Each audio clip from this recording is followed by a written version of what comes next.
So welcome everyone. Let me introduce my PhD thesis about investigations of influencing factors on the fit of ceramic restorations. My name is Adrienn. I'm a dentist at the Department of Prosthodontics. My supervisor is Yvette Roth and my SMS is Kata Kelemen. My statisticians are Noémi Gede and Gergely Agócs. My vision is to offer patients the highest level of precision and accuracy in dental restorations, ensuring optimal oral health and satisfaction. And my mission is to deliver evidence-based recommendations to dental professionals. Here you can see my two ongoing projects, from which the first one is investigating the efficacy of different finish line designs on ceramic restorations. This will be a systematic review and a network meta-analysis. Ceramic crowns are extensively utilized in dentistry because of their outstanding aesthetic and excellent biocompatibility. The fit of this indirect restoration is increasingly important for long-time success. Biological failure of fixed prosthodontics is between 85 and 93%. Inadequate marginal and internal fit can lead to microleakage that can develop in caries, that can lead to pulp infection and endodontic treatment, or gingival inflammation and periodontitis. The type of finish line design is the most critical factor affecting marginal adaptation. So one of the unmet needs in dentistry is to find the optimal finish line design that can preserve tooth structure and ensure the marginal integrity as well. So our aim is to investigating the different finish line designs on ceramic restorations. Our clinical question is there a difference between preparation designs regarding marginal and internal fit? Our population is the ceramic restorations, and we have 4 intervention and comparators: the chamfer, the rounded shoulder, the shoulder, and the vertical edge finish line. And their outcome is the marginal and internal fit in micrometer. Our hypothesis is there is no difference between preparation designs regarding marginal and internal fit, and our clinical and research implication is to help clinicians to make a proper selection of finish line designs for ceramic restorations and to educate students with evidence-based knowledge and practice. We have conducted our systematic search on the 25th November 2023 in 4 databases with the following search key. After the selection process, I have 47 eligible full texts. We have some ongoing analysis about the marginal gap and the absolute marginal discrepancy of ceramic restorations, and we would like to see the effect of cementation as well. And we have finished the statistical analysis of the internal gap of milled ceramic crowns. So our first outcome is the internal gap. The internal gap is the perpendicular measurement between the axial wall of the prepared tooth and the internal surface of the produced restoration. The clinically acceptable internal gap is between 200 and 300 micrometer. The American Dental Association suggests a film thickness of 25 to 40 micrometer for the luting agent. This topic is clinically relevant because a thick and non-uniform cement can lead to water absorption and cement disintegration, and it can increase the shear stress at the interface that can lead to debonding. And in addition, a non-uniform cement can reduce the fractural strength of the full ceramic restorations as well. So let me show you the preliminary data and our outcomes. First, I would like to show you the network plot. Here, the orange circles represent the 4 different finish line designs that we were investigating, and the size of the circles represent the numbers of the crowns. The lines represent the direct comparison, and the numbers on the lines represent the numbers of the studies where these comparisons were made. A total of 5 in vitro studies were selected for this outcome, and 3 two-armed and 2 multi-armed in vitro studies were selected. On the second slide, you can see our sucra plot. The sucra value is ranged from 0 to 100%, and the higher the sucra value, the more likelihood that the therapy is in the top rank or one of the top ranks. Here you can see that the vertical preparation design has the best result with 67%. On the third slide, you can see our leak heat plot. In this case, I would like to show you the comparison between the chamfer, which is the gold standard for preparation, and the vertical, the rounded shoulder, and the shoulder finish line designs. The point estimation between the vertical and the chamfer finish line design is 9.39 in micrometer, and the effect was the mean difference. Below these numbers in the brackets, you can see the confidence interval with 95%. Clinically, these differences are not highly relevant because they are all in the clinically acceptable range. However, if there's no clinically relevant differences between the preparation designs, we can choose the more minimal invasive one. And statistically, these results are not significant as well.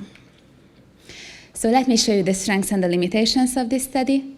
This is the first network meta-analysis about the topic with direct and indirect comparisons, and the articles were included with the highest evidence and the variety of outcome. However, there's a high heterogeneity in the population, and only a few articles investigated the different interventions. In conclusion, based on our preliminary results, the vertical preparation has the best result regarding the internal fit. So the implication for practice is that based on our preliminary data, the minimal invasive preparation technique, so the vertical preparation, can reduce the internal gap in between the prepared tooth and the restoration. And the implication for research are the following. More multi-armed studies are needed for direct comparison. There's a need for standardized method in the future investigations, and long-term clinical data are required before clinical recommendations can be made. Here you can see my first project progress. We have finished the risk of bias analysis, and now we are working on the statistical analysis of the other outcomes. And my second topic is investigating the effect of wax butter manufacturing technique on the fit of lithium disilicate restorations. Lithium disilicate ceramics are widely used materials because of their excellent aesthetic and mechanical properties. It can be processed either with a lost wax hot pressing technique or a CAD/CAM milling procedure. The first step of the pressing technique is to make an anatomical wax pattern. Then we have to invest the wax and burn out to get the negative layout of this wax pattern. And then we have to press the ceramic material to this cavity to get the exactly same form as the wax pattern. So the fabrication of the wax pattern is a critical step for long-time success of the final restoration.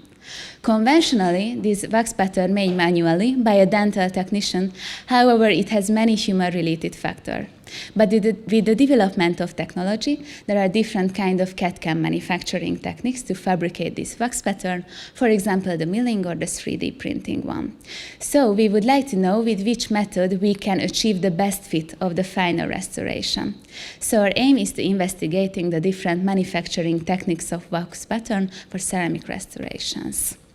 Our clinical question is there a difference between manufacturing techniques of wax pattern regarding marginal and internal fit? Our population is the wax pattern, and we have three intervention and comparator, the milled, the 3D printing, and the conventional one. And our hypothesis is that CAD/CAM manufacturing decreased the marginal and internal gap of pressable ceramic restorations. And this is our clinical and research implication as well, to decrease this gap. Here you can see my preliminary search key. And we found this topic feasible, and I hope that I will upload the Prospero registration soon. I haven't found a previous systematic review or meta-analysis, neither a Prospero registration about this topic. To summarize my two ongoing projects, I would like to submit my first paper in August and my second one in December in 2024. Thank you very much for your attention, and let me finish my presentation with the words of Richard Dawkins, that science is the poetry of reality. Thank you.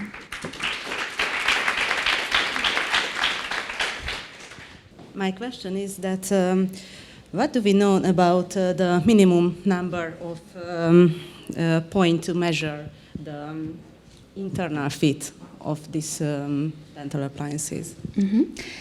So for the internal fit, there is no rule that which is the minimal number, but in the articles that I have read, the 5 numbers was the minimum. So 1 in the occlusal surface, 2 in the axial, and 2 in the radial shoulder part. So this was the minimum. But the higher the number, the more precise and more accurate our assessment will be. So thank you. You mentioned the vertical preparation has the best internal fit, and my question is, what do you think can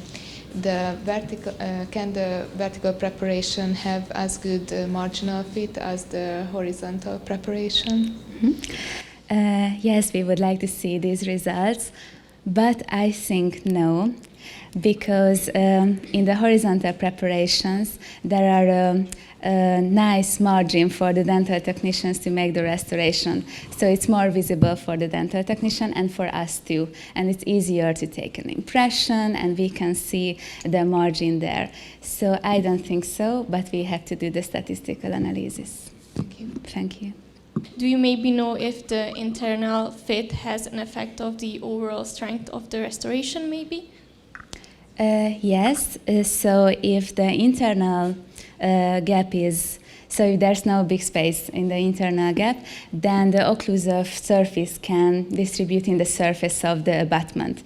So in this case, there will be no points for high stress concentration, and it can help to prevent the fracture of the restoration. So if there's some discrepancies, then it can increase the risk for the fracture of the final restoration. Thank you so much. Thank you. I have a question regarding your wax printing project. Do you know how much time you need approximately for printing just a solo crown for wax, maybe? It depends on the complexity of the structure of the tooth and the type of 3D printer as well.